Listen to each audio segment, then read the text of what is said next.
New York's primary day is still months away, but candidates in New York's 21st congressional district are pushing forward with their campaigns. That includes rolling out campaign ads, and you may have seen some of them on your television screens already.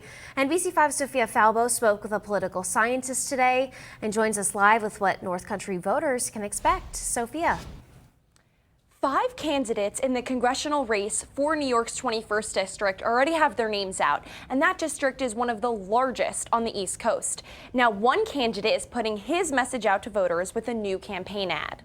With nearly 4 months until the June primary election in New York, candidates are getting serious with their campaigns. I'm running for Congress to get things done quickly for you too. Republican candidate Anthony Constantino is introducing himself to voters with new campaign ads. But political scientist Ron Seib doesn't think they'll help much this early on in the race. They're going to be lost kind of in the clutter, lost in the backwash at this point. I don't think it's, again, he's not asking for my advice, but I think these sort of ads so early in the cycle are a little bit wasteful. Seib says candidates in congressional races run more effective campaigns when they focus on what's called retail politics. That's how Elise Stefanik really built her support. She didn't have a big splashy ad campaign when she first ran for the district. She went door to door. She did small events. She did mailings, those sorts of things, which are, again, much more targeted. Seib says Constantino and the other Republican candidate, Robert Smullen, have the advantage of running in a district that historically tilts red, evident by Congresswoman Elise Stefanik's 6-term hold. But the Clinton County Democrat chair says having Stefanik not run for re-election might make it easier for a Democrat to flip the seat. Elise was a formidable opponent, putting it lightly, with the coffers that she had built and the relationships that she had established. She was hard for us to beat. We tried several different candidates to do that.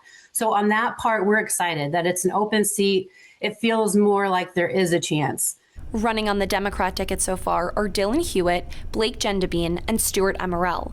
In a statement to NBC5, Clinton County Republican Chair Jerrica Manning says she is confident the district will be represented by a Republican who listens to North Country voters' concerns.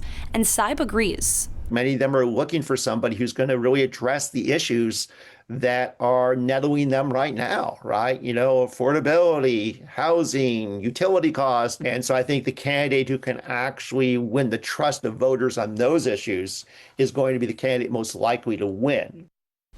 In response to Seib's comments about his political ad, Constantino says in a statement to NBC5 that voters deserve to know his story so that they understand he is self-funding and has a background of success building a large company, calling Seib's remark disrespectful. Live in the Plattsburgh newsroom, Sophia Falbo, NBC5 News.